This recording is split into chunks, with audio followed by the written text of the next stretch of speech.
Do you remember a few weeks ago when the Mexican peso was in trouble?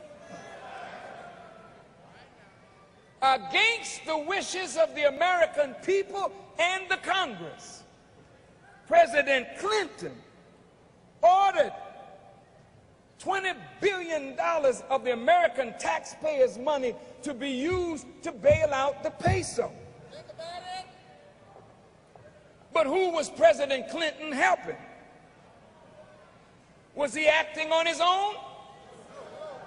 Or was he being directed by powerful forces that the American people don't know anything about?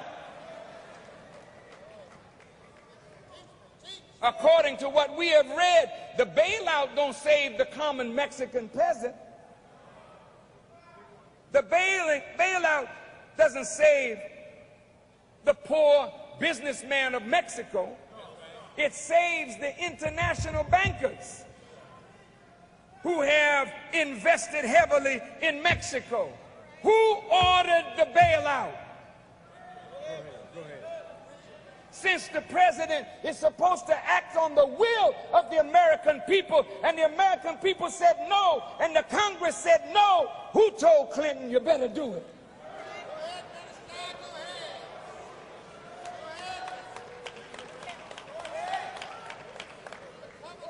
You know, the Honorable Elijah Muhammad told us that the Prime Minister of England may appear to be the leader, but he goes back behind the door to unseen forces that direct his motion. And believe it or not, so it is with the American president. The American people feel that voting for the president is voting for the man who has supreme power to direct the course of this nation for the next 4 years. But there's another power in America called the Federal Reserve that is a power unto themselves. How did the control of the federal banking system come into private control against the wishes of the founding fathers of the nation? And what was written in the Constitution, and what was the purpose of that? Have you noticed how politicians bow to people with money? Well, what makes you think that your vote counts?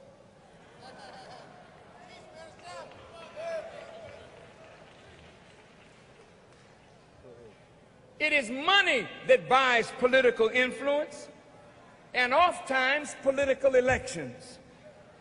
It is money, special interests that dictate in a large measure the vote of politicians in city council, in state legislature, and in the federal government of the United States.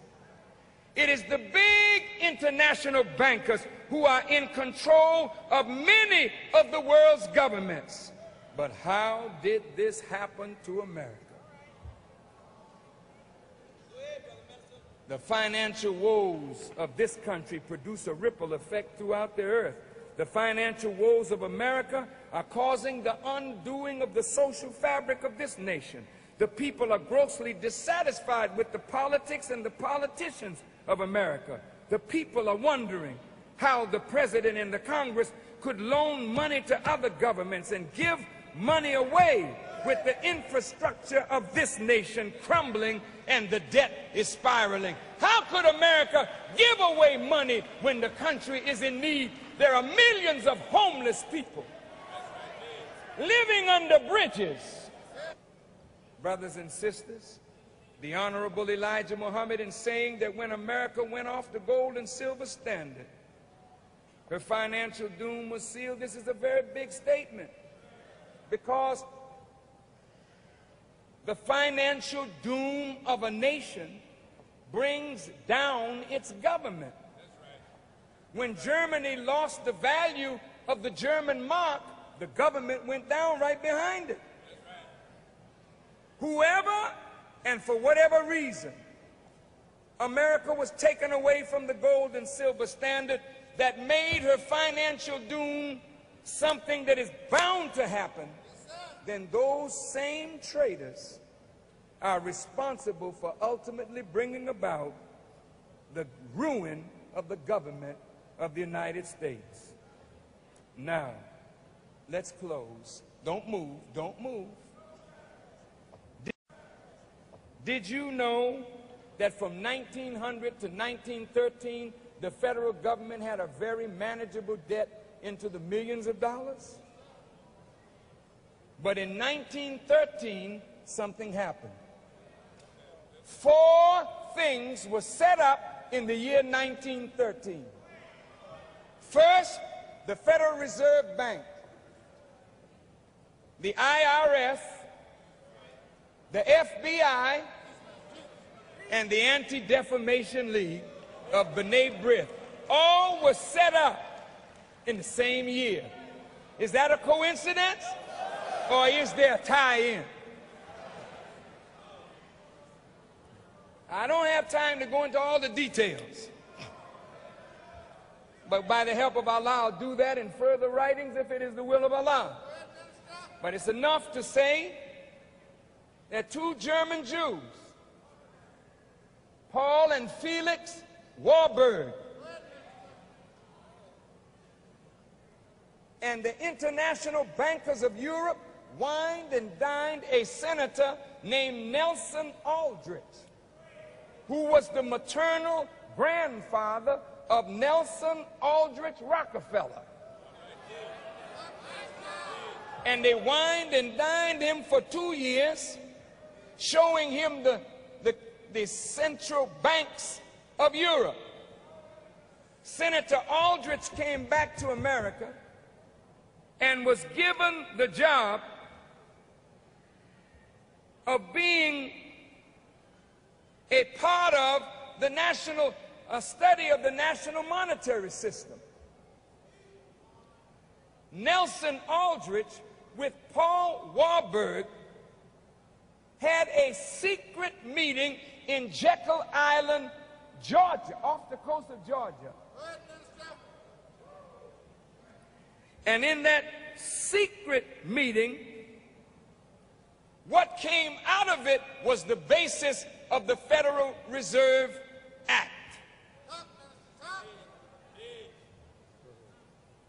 They tried to get it through Congress under the name the Aldrich Federal Reserve Act. But since Aldrich was so tied to the international banking system, the members of Congress under the leadership of President Taft, they voted it out.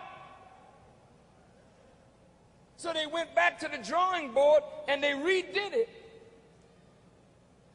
And they pushed it through on December the 22nd, 1913, just as Congress was about to break for the Christmas recess. Wanting to get home quick, they pushed it through. And the Federal Reserve Act became law. But in 1912, there was a great presidential election where William Taft was challenged in his own party by Teddy Roosevelt. Roosevelt was financed by some of these international bankers.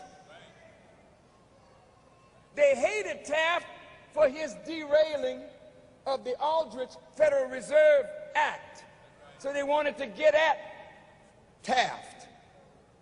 But they felt that a Republican shouldn't bring this act before Congress. It would be better if it came through a Democrat. So they same bankers put money behind Woodrow Wilson. And Woodrow Wilson sold the American presidency to the international bankers. He was elected in 1912, and in 1913, the Federal Reserve Act became law, and the Central Bank of the United States was taken over by a group of private banking institutions. Then somebody else began printing the money. Like Rothschild said, he don't care who rules as long as he controls the purse strings. In 1913, America was not yet at war. In the last winter solstice, of the 6,000-year rule of the enemy.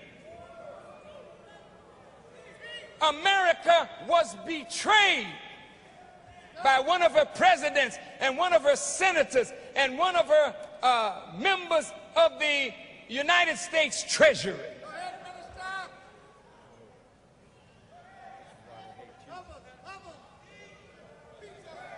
Do you know why I'm teaching this subject on Jesus Saves? Because after I say what I'm saying today, if I ain't got a Savior, I'm sure going to need one after I say what I say today.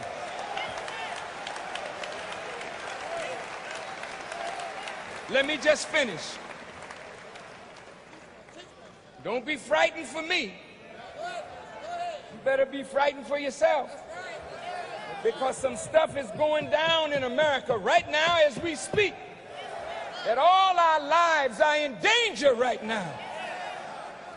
And I've got to sound the alarm, brothers and sisters. I don't care nothing about my life.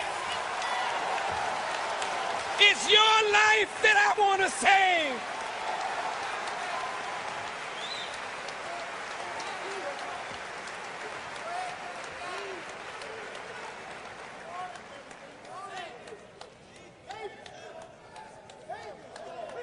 Listen, now that the bank that prints money is in the hands of private interests, the idea is to push up and inspire the government to borrow. How do you do it? Get America into war. The war in Europe started in 1914. And by 1917, under a lie about the Lusitania being sunk by German subs, the American people were called into a war to end all wars.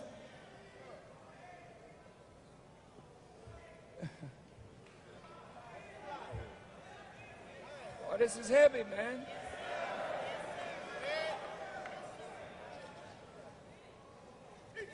I mean, you can't believe how wicked,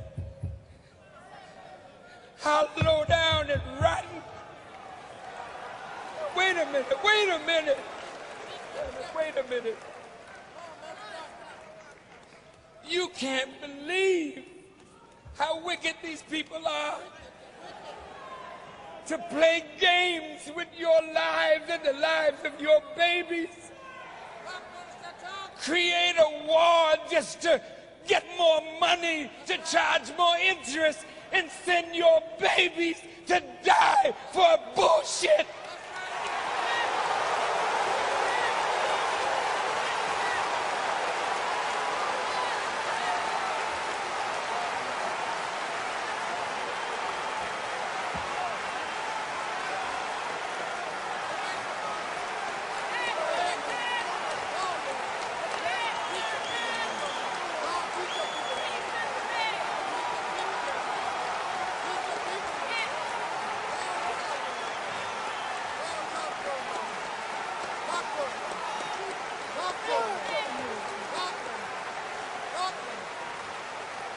Excuse me, but bullshit is the dropping of a cow or a bull. It's BS, it's lies, it's deceit. And the American people went to war in 1917, and black people sued to become a part of the war. Because we didn't want to be left out of America, so America signed us up to fight the war. And black men died, but they don't know what the hell they were dying for, and neither did the white ones know what they were dying for.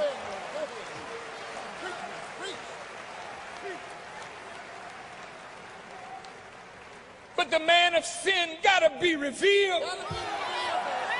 And I thank God that he put it in my heart. I don't have no fear of those bastards. I want to expose them all.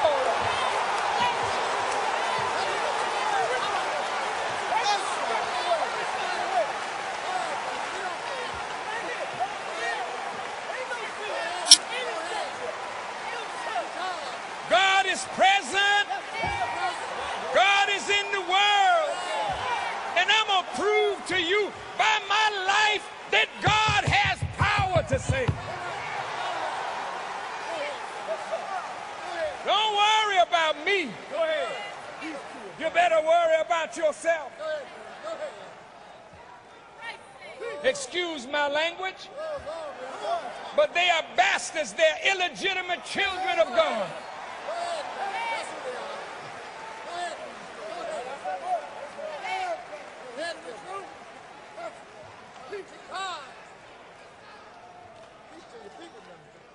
When America started borrowing money, they had to have a way to pay it back. And that's how they thought of the IRS. Then they started taking income tax. But by that time, the Rockefellers and the Carnegies had their money in trust funds, and they had found a way to get around paying taxes. But the taxes were for the poor and the middle class.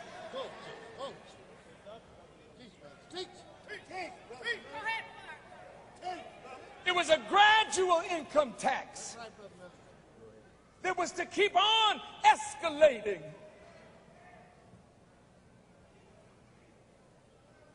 And in the same year, the FBI was established. Come on, man. Come on. You think the FBI is out here to fight crime? Come on, man. The FBI have done some of the most wicked criminal things in this country against the citizens of America.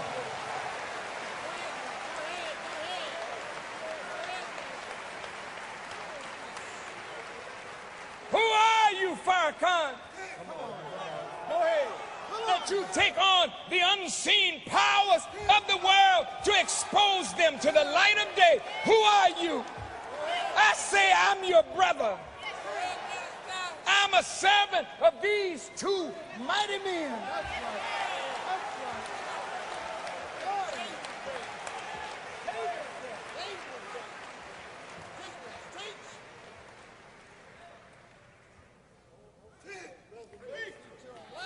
The FBI has spied on and sought to persecute everybody, white or black, that tampers with control of the poor people. That's right. That's right.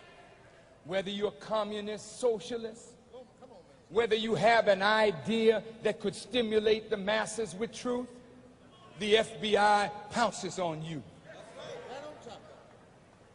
In the same year that the FBI was established, the Anti-Defamation League was established. The Anti-Defamation League has been used to cover up and to fight against anybody that is not necessarily anti-Semitic, but anybody who will expose those Jews who have been at the root of the control of the banking system